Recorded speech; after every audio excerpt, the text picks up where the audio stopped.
Each school year begins with our classrooms being filled with all the new little faces for the coming year.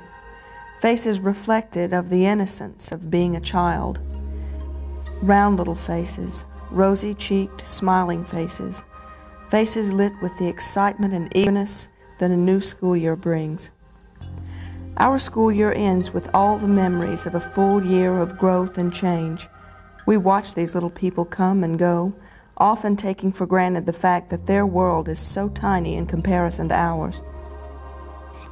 In 1 year alone, over 1 million children were confirmed victims of maltreatment in this country.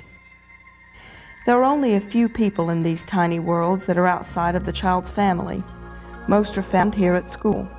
Friends from school, like the school bus driver, the lady in the cafeteria, the volunteer, their classmates, and of course, the teacher. Over half of all victims are under the age of 7. In the world of innocence, things of importance take on a whole new meaning with different priorities. It's important to have someone to hold you when you're scared, someone to smile at you when you've done something special, someone to encourage you when things are difficult, and someone to fix a boo-boo when you get hurt. A child's world is not very complex or complicated. All it needs is love. Sometimes these fragile worlds get shattered by the very people the child looks to for love and trust the most, the adults in their lives. 9 out of 10 offenders are parent or relative.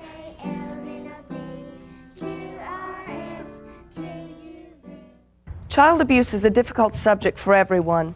It's one of those situations we would all like to pretend it's not happening in our schools. But it is.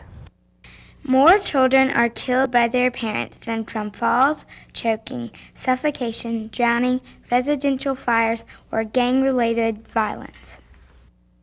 Child abuse affects us all. We may not think that we know anyone that would hurt a child, but most child abusers don't plan on hurting their children either. But whether or not we know anyone that abuses a child is not the point. The point is that all individuals who work with children as part of their employment are mandated reporters.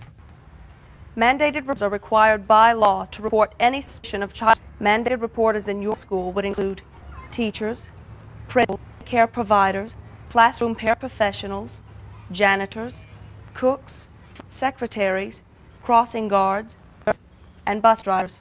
The fact that you're watching this video means that you're mandated. I'm a mandated reporter. Now, how do I know what to report? And what if I'm wrong? I know it's pretty scary to think about reporting child abuse, but it's pretty scary being abused too. There are lots of simple signs that can help you see child abuse. You might see bruises the shape of clothes hangers, belt buckle, or stick.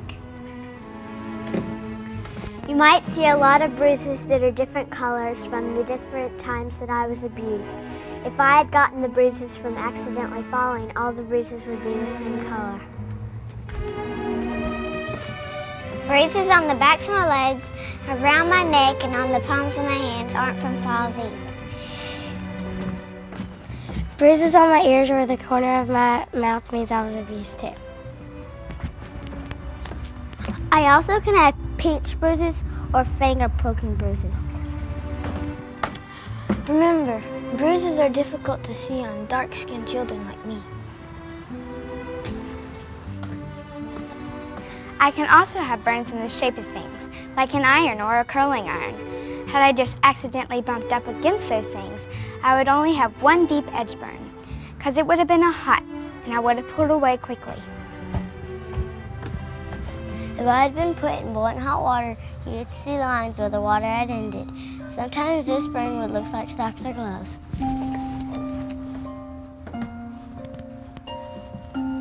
The burns on the tips of my fingers could be from someone holding my hand over a lighter or a candle.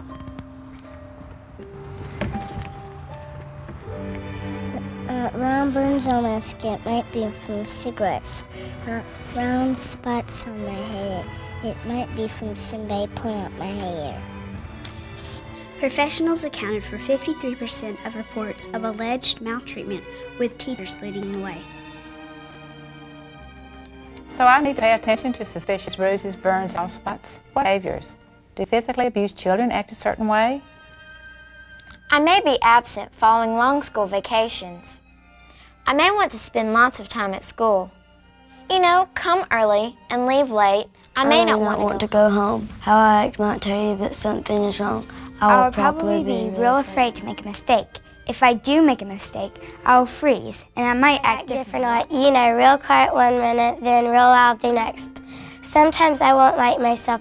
I may be real sad and helpless. I may have a hard time believing good things about the future or that I can make a difference. In fact, my future doesn't look so bright. I am more likely to drop out of school, become a teenage parent, abuse my own children, or abuse others as I get older. I may even use drugs and think more and more about suicide. I may even end up in prison. 90% of juvenile delinquents and adult prisoners report being abused as children. Wow, that's a lot to remember. That's only physical abuse. There are other kinds of abuse you need to be on the lookout for too. You're right. There are other types of abuse. Children can also be abused emotionally. Emotional abuse occurs when a parent's interaction with a child consistently undermines and destroys the child's sense of self-worth. For example, some parents never praise their children for their efforts. They may call them names like dummy, stupid, or idiot.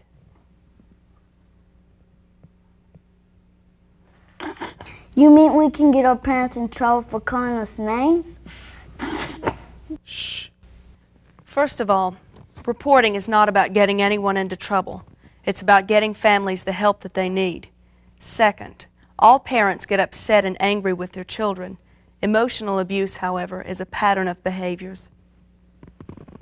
In addition to calling the child names, a parent tells the child on a regular basis things like, "I wish you'd never been born," or "If you'd just behave, I wouldn't have to drink," or "You're the most ungrateful child."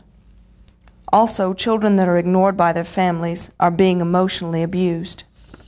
It's hard to feel good about yourself when no one even acts like you're there.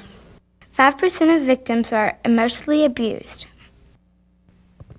As mandated reporters, you need to be aware of some typical behaviors in emotionally abused children.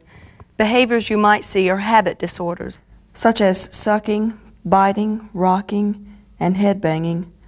Other results of emotional abuse are sleep disorders, tics, compulsions, and phobias.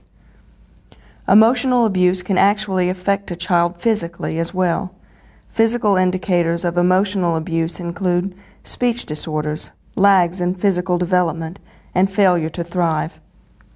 Emotional abuse is the most difficult abuse to treat and has the longest-lasting negative impact upon the psychological and often physical well-being of the child. Also, emotional abuse can accompany other types of abuse. They often go hand in hand. So if you suspect a child may be emotionally abused, they may very well be neglected or physically or sexually abused as well. What about sexual abuse? You hear about it in the news, but surely that's not a big problem here. Sexual abuse is a sexual exploitation of a child of any age, my age or her age, for another person's gratification. Sexual abuse is the most difficult type of abuse for the mandated reporters to report. We don't want to think that adults use children sexually, especially in our own community, but they do. At least one child every 30 minutes is the victim of confirmed abuse in Georgia. 14% of all victims are sexually abused. Sexual victimization of children is a crime. It's morally and ethically wrong. It robs children of their childhood, creates a loss of trust, and it creates feelings of guilt. Its effects extend far beyond childhood. Approximately 85% of abused children grow up to be abusive parents before their 18th birthday. 1 in 4 girls are sexually abused. That's 3 girls in this class of 24 students. And 1 in 6 boys are sexually abused. That's 2 boys in this class of 24. And to think that the average age for victims of sexual abuse in the state of Georgia was 9 years and 3 months. The average age of these 4th graders.